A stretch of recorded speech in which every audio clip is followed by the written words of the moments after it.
was the music that first made me dance. It caressed my brain and nurtured my soul. It made me grow. It made me learn. It was the music that helped me first count to 10. I took in 26 letters and continued to sing. It was music that got me to my school. It made me kiss that first girl. It was the music that first made me angry, that made me cry, that helped me through my teens. It was the music that brought us together. It made that beer taste so much better, and that weed lasted just a little bit longer. It was the music that made me understand my parents. My mother sang, and my father borrowed your guitar. It was the music that brought us here today. It made that film turn into heaven. It increased your dialogue, and it stopped the pictures from moving. It was the music that helped me sleep and dream. It's the music that will make the last few seconds seem all right. Yeah, I've been to CBGB. How could a New Jersey kid who fell in love with Elvis Costello at the age of 15 not hit the Big Apple and visit one of the most legendary music venues on the planet? Best thing, I saw my brother Jeff play on that stage. Fuck yeah, I did. Same stage that David Byrne, the Ramones, Television, the Replacements, Dinosaur Jr., Blondie, Iggy Pop, and just about every other band I've grown to adore throughout my life played on. And that's the thing about CBGB. You toured, you played there. Over 50,000 bands rocked that stage. Some big, but mostly just bands that never made it. And that's the true beauty about Hilly Crystal's establishment. It was there for you if you had a voice. People gathered and drank and listened, and maybe just for a few moments, what you were saying mattered. This is a gift that even the greatest fake god couldn't give you. CBGB mattered. It stood tall amongst the steel towers in a city where anything could be easily lost. It went in the opposite direction. Even its name, Country Bluegrass Blues, went polar opposite. It fought for your art, your voice, your talent, and it didn't ask for much in return. I think the only thing it might have asked of anyone is to not make a terrible movie about the rise of one of the most important clubs in music history. CBGB, the 2013 film about Hilly Crystal and Company starting out and moving up, is, and I hate to quote Quentin Tarantino, a wax museum with a pulse. Maybe not even a pulse. I mean, this film jumps from being about an unsuccessful bar owner who happens to help change the music scene in the 70s, to a film about the Dead Boys, to a film about a father and daughter, to a film about the Ramones, to a film about two dudes starting punk magazine. It's just horrible vision. I'm sure my friends here will tell you that what's really deserved is a documentary chronicling the rise and fall of this club, not a shitty film that wastes talent and ideas. It really annoys me that bands like Television are showcased in this film because what's put on screen is uninspiring. Television is an amazing band, and if you knew anything about Tom Verlaine and Richard Hell, something like this should light a fire in you to explore them. But everything is so easily forgettable in this film. Skip this shit and just YouTube CBGB and watch some videotape recordings of some legendary acts, or listen to an audio recording of a show, because this film will not do anything for you. And that's it, guys. I got to tell you, I love punk rock. Right off the bat, you guys know I love punk rock music. Some of my favorite bands circle around the genre, if not are just right there in the middle of the genre. I couldn't really get behind this movie. It just so many things annoyed me about this film. So many Hey, things. just what you were just saying, Tom. There actually is a really cool documentary. It's not exactly about CBGBs, the rise and fall of CBGBs. It actually predates CBGBs. I was watching it today. Okay. You probably really dig it, man. It starts actually, kind of, it's sort of notes Andy Warhol as the kind of guy who set all this stuff in motion with Velvet Underground and then Of New York course. Dolls Yeah. and stuff like that. So Mercer Art Center, whatever the hell it was, it's called Velvet Underground, the New York Dolls, CBGBs, and the New York Punk Revolution. Very cool. I watched about 3 of the 5 segments that are up there. Really cool, man. I actually watched right up until they got up to CBGBs actually. So Oh, very nice. But yeah, yeah, it's not totally about CBGB though. Just- no, it's about the New York punk revolution, basically, everything that led up into that, but it includes a lot of the Yeah.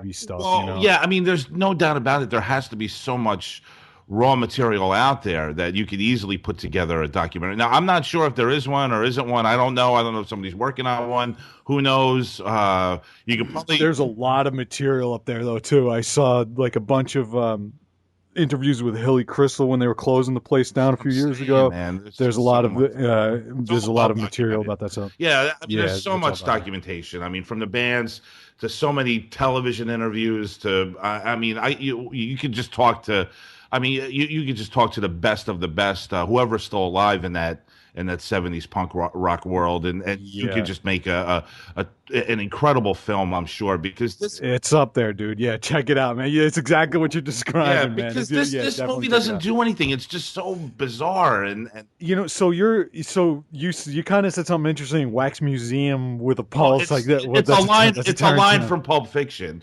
When Oh, is it? yeah, Okay. when they're at the restaurant that what is it Yeah, Jack yeah. Rabbit Slims, where There they you go. have the Hollywood starlets and the 50s rock stars and all that, and they're your waiters and hostesses and whatnot, bartenders.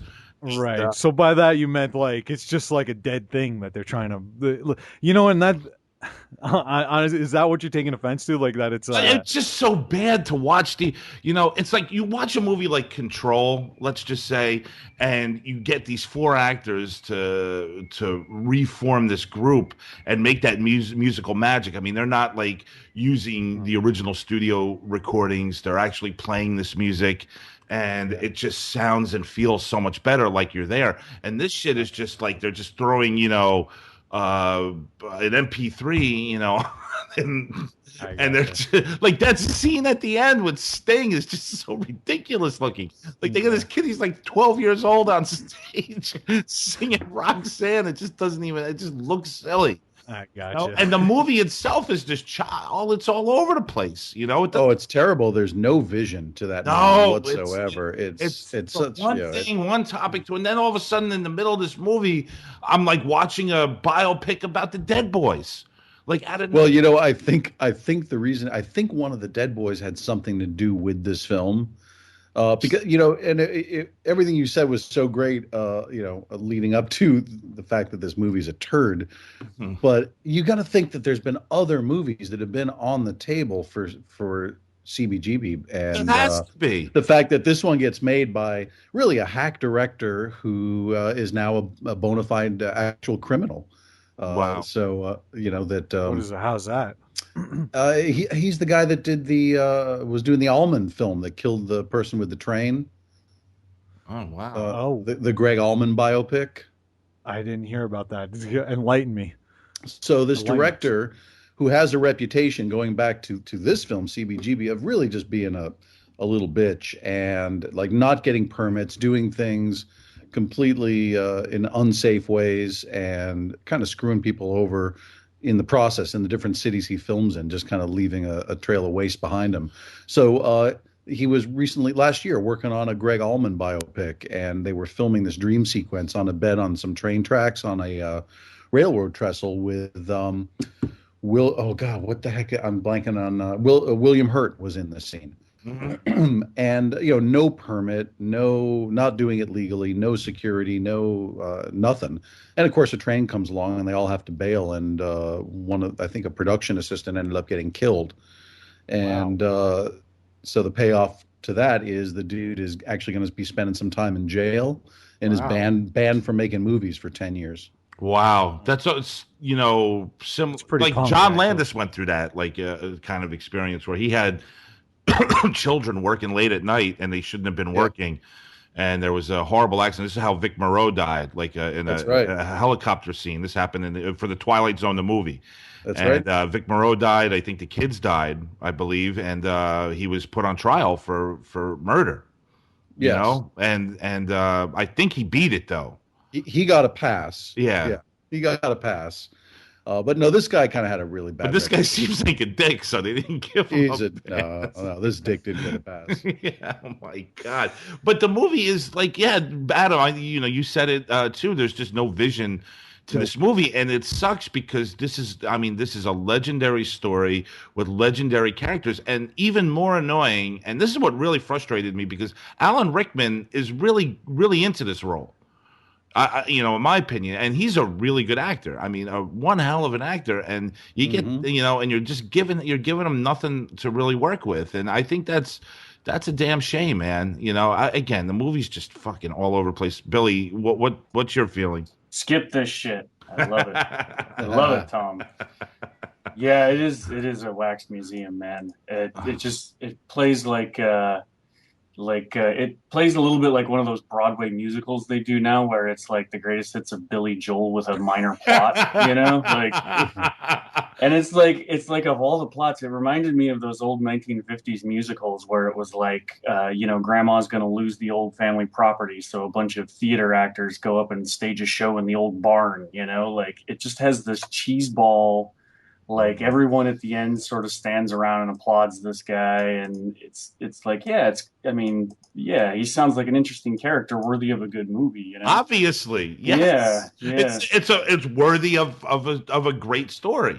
I got another one to add to that list. We should put up links to some of the stuff on the page. The online you can view this hour and a half long documentary called New York '77: The Coolest Year in Hell, and No. it's not about CBGB, but it passes through that, and it's just, it just shows you the situation in the '70s and where all this stuff came from, and just like, half of the Lower East Side was abandoned, and there were just trash cans on fire. Everyone was burning their trash in the Hmm. street because the dump trucks weren't coming around to pick it up, and people were going from what is it, Studio 54 one night down to CBGB the next. I mean, Amazing. there's a lot more like crossover in the whole I music and culture scene there. I hear you. I feel like Spike Lee did a better like in Summer of From Sam. Sam, yeah, like Yeah, basically, I mean, and CBGB's only in that movie like toward the end, like the band wants to they play there, but I feel like he did a better job at least describing the culture of New York City at the time, yeah. which is important, because all these bands they're they're all different, and that's the thing about punk rock is that like everybody like thinks that punk rock has to sound like a particular way, and it doesn't. I mean, to me, it's not about how fast you can play or how a band sounds. It's all about the attitude. It's all about what you're saying. It's all about being counterculture. Really, I mean, most people wouldn't think that the Talking Heads are a punk rock band. In my opinion, they are. Like Mhm. Elvis Costello is punk rock. The Pretenders are punk rock, in my opinion. You Well, know. there's always, I mean, all that shit kind of gets labeled later. Like someone has to write articles for a magazine and call it something, Right. right? So, they start throwing shit around, and then one of the names sticks. But it's really just, a certain place and time, a bunch of people start coming up with interesting ideas, and they want to do something different from what's come before, and then everyone else gives it a name. Yeah, So, and that's the thing that's important to realize, Billy. Right? Is that's what this place was about? Was that just coming together and doing your thing and playing your music, and it didn't matter like what it represented. dude, why is this movie such a friggin' cartoon? Like, Yeah. why is it like they're like fluffy, fuzzy animal characters walking through this movie? Like, they're just cartoon versions of themselves, right? And it's like, uh, yeah, it's just I don't get the thought process behind this. And if I had to hear someone talk about how they were a punk one more time, it was like watching the Pirates of the Caribbean movies where everyone says, I'm a pirate, I can't help it, I do this. It's like, I'm a punk, I do this crazy shit. It's like Mm-hmm. they weren't, no one, I promise you, was walking around telling everyone, I'm punk, that's what I do, this is my lifestyle, No, man. that's what they do today for fashion, Billy. That's like, But yeah, and that's they understand it. that's like third generation copy shit, right? When you start saying that, Right, right. So yeah, that's Yeah. goofy. Tom, why are you into punk music? What is it about punk music that grabbed you when you were a kid? You know what? To me, I think what sent me in the direction, and I wish I had more time to write my intro this weekend because I brought it up at the beginning, I think, of my intro here, but it all has to do with I was playing. I was 15 years old, and I was really good at baseball. So my uncle's friends, my uncle's about 10 years older than I am, had me playing in their over 18 men's softball league every Sunday. And so What position did you they play? they would throw me in the outfield. Okay. Like my memory is like of it is mostly playing like right field, right center. There's four outfielders in the men's softball Mm-hmm. league. So Mm-hmm. I remember because I could try. I could still run. I could track down balls. I could catch. I could throw. So they mostly put me in that area. So Nice. one of my uncle's good friends, who is a huge music fan, like this guy was huge. He was all over the place. I mean, like he could listen to Bruce Springsteen 1 second, he could listen to the Sex Pistols 1 second. I mean, he just loved music, and he would give me a ride home because he lived down the street from where I lived at the time. So we're going back from the game, and I'm in his car, and he's playing the Elvis Costello "My Aim Is True" album, which is Elvis Costello's first album, and watching The Detectives comes on, and I'm just sitting there listening to it. Now, obviously, I listen to the radio a lot, and that's what you did, back in the '80s. You listened to the radio a lot when you're a kid, and I'm listening to this song, and it's very familiar to me. And to me, it sounded like Joe Jackson. See, I knew Joe Jackson because my mother used to listen to him all the time. So I asked the guy, I'm like, hey, Bruce, I'm like, dude, this is Joe Jackson, right? And he's like, no. And I'm like, well, who is it? And he's like, it's Elvis Costello. And I was so intrigued and so moved by what I was hearing on that ride home. I took a walk to the mall a couple of weeks later and bought that album. And from there, that led me to purchasing more Elvis, and then it got me into the Ramones. This is all like when I was 15, and then on my way to school on the bus, this kid, he always wore a leather jacket with a Misfits patch on it. And I could tell, like, well, this is the guy I think I need to start talking to. And so I befriended the guy, and this guy would feed, like, I just give him blank tapes, and like he would give me Never Mind the Bollocks, Here Comes the Sex Pistols, 7 Seconds, so many different types of punk rock music, and I would just take it home and listen to it. And then a year later, I found the Replacements, and then it was just full on from there, where everything that I listened to was either like that alternative music or some type of punk rock music. But now, what was it though about the music? What pulled you in? Definitely the lyrics. I think I always because all the guys that I listen to, whether it's Elvis or Paul Westerberg or John Eastdale or Dramarama, like they're these are my favorite bands. Or even Jay Mascis of Dinosaur Jr., who's a great guitarist, but I'm always been moved by him lyrically. It's definitely lyrics, and that's what I was getting at earlier. That it doesn't matter, like how your music sounds. It's all about what's going on lyrically, and that's what it is, Adam. I mean, watching the Detectives and hearing Less Than Zero on My Aim Is True by Costello. I mean, these were like that. You could tell it was an angry man, and I was a pissed off teen. I had a well, I was going to ask you, did you feel like a punk? Is that what you were connecting with it at that like anarchy? Absolutely, yes. Fuck the man, fuck you all kind of attitude. Yeah, absolutely. Because I needed it, man. Because I felt so neglected by my parents. I just felt neglected in life, and it drew me to that kind of music. And I definitely related to it. I never dressed the scene though. I was never like a big I never got wacky haircuts. I was, I mean, Joe kind of knew me when I was young. I don't think I ever dressed punkish in any type of way whatsoever. But I was definitely into the music, man. I'm thankful that I was turned on to those friggin' great bands when I was in my teens because I could have, I could be an NXS fan right now. That'll help you. Like I could be like, yeah, man, I still listen to the Fine Young Cannibals. You know what I'm saying, or whatever was like rock and roll poppy at the time, and then that stuff is fine, but there's a couple of NXS songs I dig, but I mean, it just opened my world tremendously, like to listen to all these great bands. Nice. Adam, you chose the subject here. What's your affiliation with punk? Here's the thing, too. Before Adam answers that question, and Adam, I got to ask you: you're not a punk rock. You're not a big punk rock guy, right? Not a big punk rock guy, no. Okay, no. Yeah, big. So I'm curious. Not like a hardcore punk fan. Well, why do this?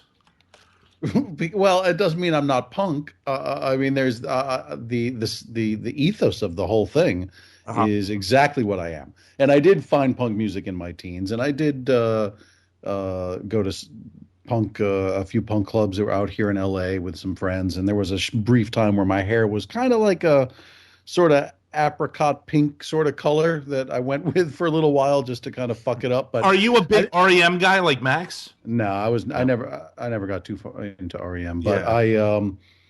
It's just the it's the fuck 'em all, fuck the man anarchy sort of mentality that I think born with. I think it's in my DNA. I'm pretty sure.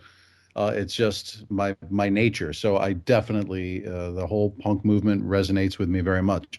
And I did get into some of the music. I just wasn't really hardcore into it. Wasn't my first go-to music. Yeah, I think with me, it's definitely my go-to music. I mean, if I'm sitting at a bar and I'm playing the jukebox music, I mean, most of the time the music revolves around definitely there's something punkish about it, without a doubt. I love it, man. It's my life.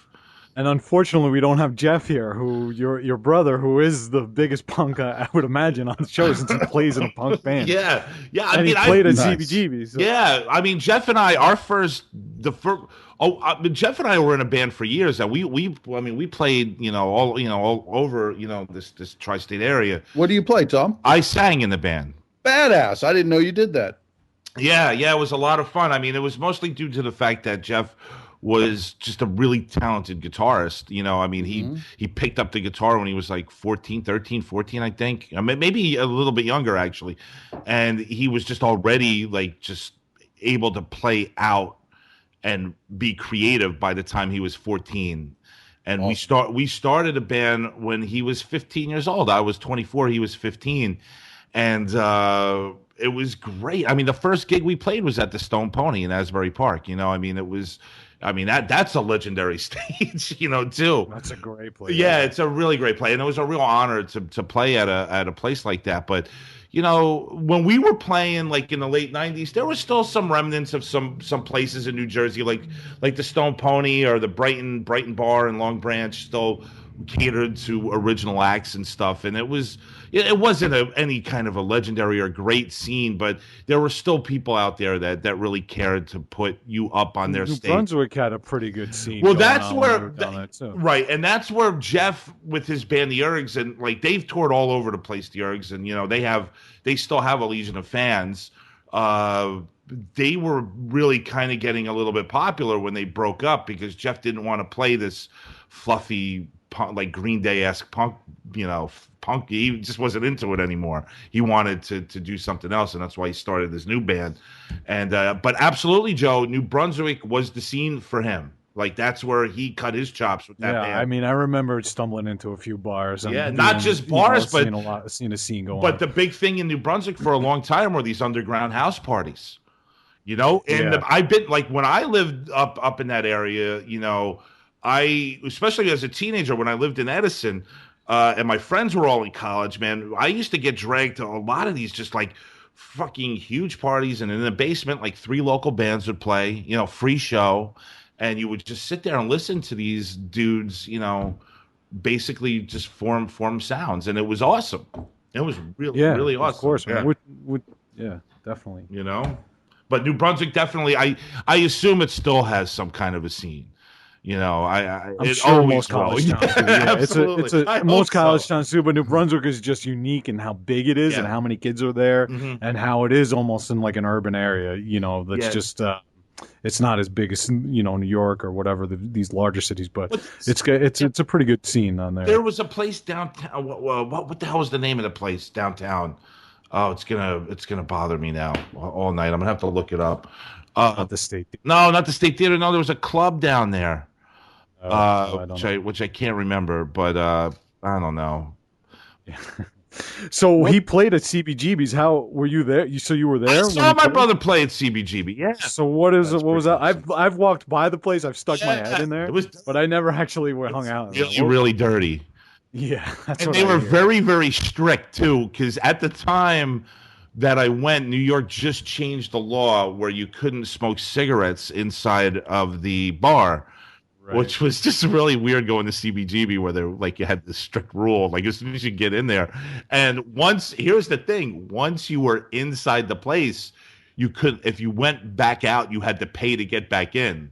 So Oh, like you didn't. I guess at that point the neighborhood was completely done with the nonsense. I guess so. They didn't want people at that point. They didn't want people hanging outside all night. Well, now it's like a hipster type of place to be, the Bowery, where it's always been like the scourge of the city, historically. Now it's sort of a trendier type of place, right? Yeah, yeah. I mean, it's just. I mean, it was totally different. It was great though to go in there when I did, and that definitely great to see Jeff play there, which was a real honor. And it was Did he fall off the stage or step in dog shit? no. I didn't see any dog shit. The place it was filthy though. It was really run down, like really bad. I remember just being like, holy shit, man.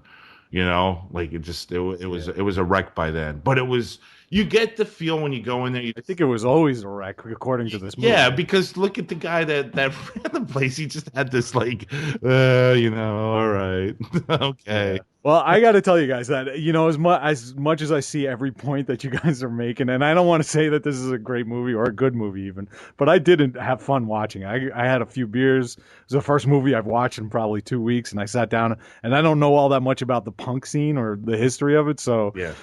as cartoonish as it was, I kind of had a good time. Like I was like, awesome, holy man. shit! I was like, oh, these guys played here. These guys started here. I wasn't really looking at it, I guess, to my shame, as a movie or assessing it as a film, but just sort of just like, oh wow, holy shit, Patti Smith. I was like, oh yeah, I can holy see. shit, I can see. what I That's mean? awesome. So I was like, I did. I have, by the time I was 2 or 3 beers into it, I was like, wow. I was like, hey, Lou Reed hung out there, and I get what you're doing and what you guys are saying, and that, yeah, these guys, it's like, I totally get that. I even wrote that in my notes. It's like by the time somebody documents a quote unquote scene, it's already dead. You know what I mean? So what you're looking at is basically what you said, Tom, is just a historical artifact of it. Yeah, you man. know, so it's like looking at a carcass of a thing that was once alive. But That for doesn't someone necessarily who mean that you can't create a good film about this place. The best thing you could do is just get everyone you possibly can to tell stories. Like get like all those punk people, all those musicians drunk on camera telling stories about each other, and make a documentary out of that. Yeah, and I mean, there's that would be a even great, for the a people much that are better dead, movie, there's for a sure. lot of archival material. Like I just really would want to see, like because you can't. Like I feel like people make this huge mistake. I encounter it a lot in movies lately, like Monuments Men. Did anyone see that? No, I mean I was The interested. The Clooney picture about the Yeah, I saw it. yeah. So it's like, I watched that and then afterwards I'm like, that makes me really want to read a book on this subject. Like I'm sure the real story is much more interesting than the schmaltzy saccharine version. But you know that they what though? produce, You still run like that documentary that I was watching. It's just as much. Even those guys are older now, and they're all talking about their experience. The guy from television. Yeah. What's his name? Tom Tom Verlaine or Richard Hill? I think the Richard guy. Yeah, Hell. Richard. Yeah, Yeah. he's that guy's in there. There's a whole bunch of guys in there talking And it's about schmaltzy the, too, about, right? It's not schmaltzy. It just feels like they're talking about a ghost. Yeah. You know what I mean? Like it's just the nature of it. You know what, And though? mean, I the thing think with- also, That's I true. don't, whether the filmmaker or whomever may themselves been really into punk and trying to make a movie about something that meant something to them, it just is so flat and one dimensional. I keep thinking of the movie I do see that. Lords of Dogtown, Hmm. where there's a movie about a specific place and era and time and events. And sort of like that biopic, but man, it runs so deep. There's so many Yeah, layers. I know. You feel like you're there and you feel like you know these people. And this was like a slideshow of just It's a like, hey, matter of this band filmmaking. played here. Yeah, well, you always You get the you can sense with still make a every crappy documentary. I yeah. mean, maybe it's harder to make a good documentary. I don't really know, but you still have to have quality filmmaking. So yeah, you could still tell an interesting, dramatized version of that guy's story. But it does seem like it would be easier to tell a good story just through A documentary. Yeah, that's what I think would work. I don't. I'm not saying it's right, Billy. It's not impossible to do a drama, a film drama about this. Or well, here's a good example. We did we talk about Inside Llewyn Davis a little Yeah. bit on one show, right? We didn't do it formally, but like that's a great document. That's a great film because it's telling a story in a fictional. You see, and Yeah. that's why fiction It's a works great better. film because the Coen brothers did it. Well, the Coen brothers did it, but you know what? And they're If the great Coen filmmakers. brothers but did they- this film, it would be great. Like, Well, no, yeah, but they did it because they're great filmmakers because they knew to make, like Billy said, their directorial decisions to make the film about the guy, not Bob Dylan, about the guy who didn't succeed. You know what I Yes, mean? yeah. And to fictional, you know what I mean? So you get a more of a live sense of it actually happening. Where in a film that's like what this, the places like that, and I said that too. It's like there's 50,000 bands that played this stage, and yes, some of them went on to be legends, but most of them aren't. right? And At the then place they had it. They had a place in New York, fucking city, where they could go to and yeah, spill their fucking soul out. They should remake that movie from the point of view of the dog that craps all over the place. Yeah. well, that's the And thing. I Werner mean, every Herzog scene can in the movie, you feel like, oh, this happened once in 1977 on April 5th. Like it's like every scene, you're very aware of Oh, its absolutely. historical significance, which undermines the thing itself as being like a good work of art. But Yeah, you get yeah. you should get the sense that the director or the writer, maybe I think he did both, where you just sat down and talked with Hilly's daughter. They said, "Oh, we always argued about how his finances." All right, let's put a scene in the film where they argue about right, Yeah. next. right. That's about the level of depth that this movie has. You do feel like grandma's breaking out the photo album, and forcing Yeah. you to sit there and look at all the family snapshots, It's like getting a story through the old ViewMaster. Yeah, exactly. But for all that, man, sometimes I it's fun to sit officially down in front declare of the day Viewmaster filmmaking was coined as a term. That is perfect, Tom. Thanks. But for all that, sometimes I do like watching the slideshow, Yeah. So it's not all Well, bad. if you, So I mean, you didn't know depends really on your anything about perspective, that's all. CBGB before this, right? not much. Yeah. except So for, if this is like, your introduction to it, yeah, it's kind of like the first time you encounter it, you're like, Jesus Christ, everyone played there, Right. yeah, like I knew about it. Like my cousin used to go there all the time, man. He was a few years older than me, and he used to tell me he's going down there and all that stuff. But yeah, it's just like although some of those bands I like, I've come to them later, in life, and I've liked them later in life. So it's not. I don't know. It was just a fun ride for me, I guess. The only thing that I could really, applaud is that they gave television, like they played a lot of television's music at the beginning, and they talked a little bit about the band Television. I think they're one of the most underappreciated quartets to ever get together. So if anybody out there who's listening or have seen, they've seen CBGB, it's totally worth just go listen to Marquee Moon. Television is really, it's even you guys. I'm telling you, Billy and Joe, even Adam. I don't know if you've ever dabbled in them at all. Listen to Marquee Moon. I'm telling you, you guys would dig it, definitely.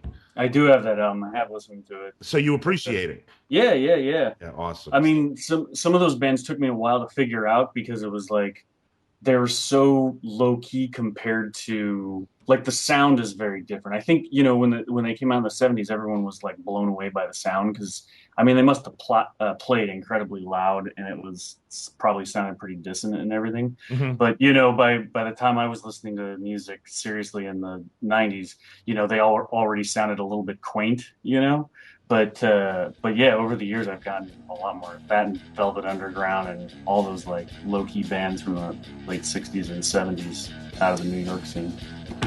Guys, listen, we have so much more to talk about next week with punk rock. Let's save it for then. I want to thank Billy, Joe, Adam. Thanks a lot for doing CBGB with me this week. The Cutting Room Movie Podcast is brought to you by Christiana Productions and New Media Limited. The show is edited and co-produced by Joseph Schreck and produced by Thomas Detloff and more so lately, Joseph Christiana. We'd also like to thank our associate producer, Jeremy Garcia of Dartboard Cinema, and you can like us on Facebook at The Cutting Room Movie Podcast and follow us on Twitter at Cutting Room Podcast at TCRMP1, and you can follow me on Twitter, Thomas Detloff, at TCRM Podcast. You can also check out Joe's film work at ChristianaProductions.com. Check out Adam's new pilot, Starland PC, at StarlandPC.com. Max and Adam's Bowler Hat Productions and their Mimosa Podcast show at Max Cook and thecounselor.com. And check out Max Cook's blog at maxcookuncorked.com.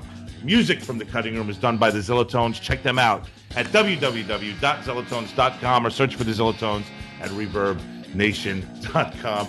We'll be back next week. We're talking punk rock movies. We're going to do SLC Punk, and you can hear our little... And Suburbia. Yeah, a little problem with us. Okay. It was Hijinks and Suburbia. Yeah, some behind the scenes hijinks. So all good. Penelope Spheris or Richard Linklater's Suburbia. We're really not quite sure yet. Tune in to find out. And we're also doing SLC Punk from 1998. Until then, we are over and we are out. Ciao.